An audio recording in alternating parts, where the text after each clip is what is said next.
Every Friday afternoon at Oak Ridge Middle School, Miss Rivera handed out the weekly math quiz. For 12-year-old Aiden Chen, these Fridays had become something to dread. Another D+? Aiden sighed, staring at the red mark on his paper as he walked home. This was his third disappointing grade in a row. He stuffed the quiz into his backpack, hoping his parents wouldn't ask about it. That evening, Aiden's older sister Mia found him playing video games in their shared room. "How'd the math quiz go today?" she asked. Aiden shrugged without looking away from the screen. "Not great." Mia sat down beside him. "You know, when I was in 7th grade, I struggled with math too.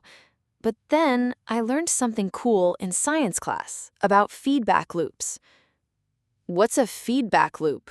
Aiden asked, finally pausing his game. "It's like a cycle where what happens next depends on what happened before. There are two main types: reinforcing loops, which make things increase or decrease more and more over time, and balancing loops, which keep things stable." Aiden looked confused, so Mia tried a different approach. "Think about it like this. Right now, you're in a reinforcing feedback loop, but not a good one. You don't prepare much for quizzes, so you get low grades. Those low grades make you feel bad about math, so you avoid studying, which leads to more low grades. See how it keeps going around and around?" Aiden nodded slowly. "So I'm stuck in a negative cycle?" "For now," Mia said, "but the awesome thing about feedback loops is that you can change them. What if you created a positive loop instead?" "How would I do that?" "Start by changing one part of the cycle. What if you tried studying a little each day next week instead of not at all?" Aiden was skeptical, but agreed to try. Mia helped him create a simple plan: 15 minutes of math practice each day after school, with a slightly longer review on Thursday night. The following Friday, Aiden felt different as Ms. Rivera handed out the quiz. He wasn't confident exactly, but he wasn't dreading it either. When he received his paper back with a C, he felt a small surge of satisfaction. "Hey, that's improvement," Mia said, when she showed her.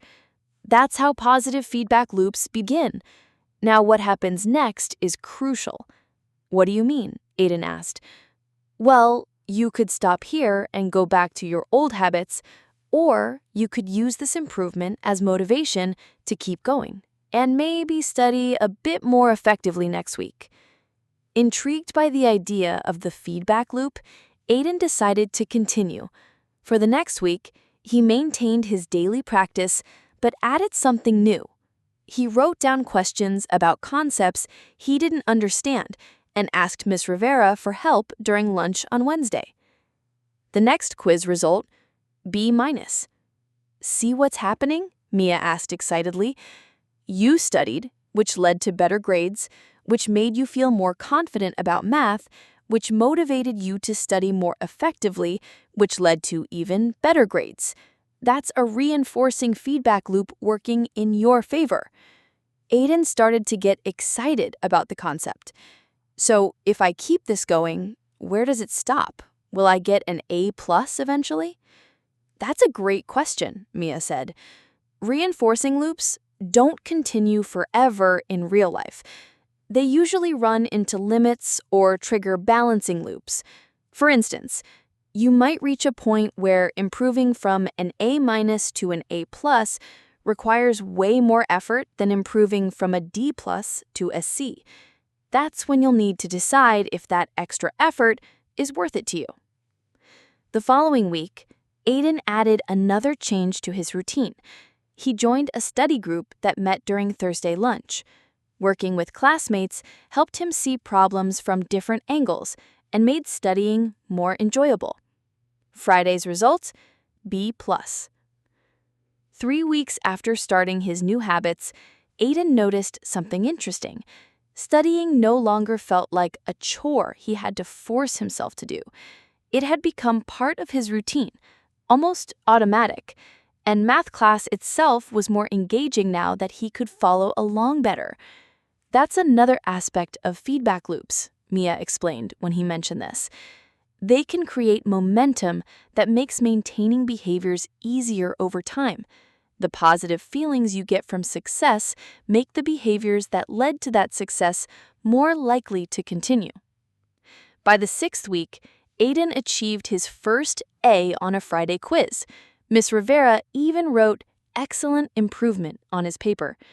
That evening, Aiden created a chart showing his progress. The upward trend of his grades was clear to see. Week 1, D+, Week 2, C, Week 3, B-, Week 4, B+, Week 5, B+, Week 6, A. This visual really shows your positive feedback loop in action, Mia observed, looking at his chart. But remember, feedback loops exist in all areas of life, not just grades. Like what? Aiden asked. Like habits, relationships, even saving money. For example, each time you save a little money and see your savings grow, you might feel motivated to save more, creating a positive reinforcing loop. Or think about friendships. Being kind to someone often leads them to be kind in return, which encourages more kindness from you, and the relationship grows stronger. Aiden thought about this for a moment. I've noticed something else too. Now that I'm doing better in math, I've started applying some of the same study habits to science, and my grades are improving there too. That's called a spillover effect, Mia said. The positive feedback loop in one area can influence other areas of your life. Pretty cool, right? As the semester continued, Aiden maintained his A average in math. There were occasional setbacks, a particularly difficult quiz where he scored lower, or a week when soccer practice took up more time than usual, but he understood now that these were just temporary disruptions to the positive cycle he had created. By the end of the semester, Aiden had discovered something important. The power to change wasn't just about willpower or getting lucky.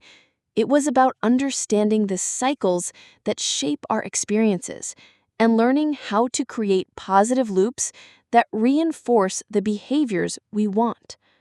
The best thing about understanding feedback loops, he told his sister one day, is realizing that small changes can lead to big results if you stick with them long enough to let the cycle build momentum. Mia smiled. Just wait until you learn about systems thinking in science class next year. Your mind will be blown.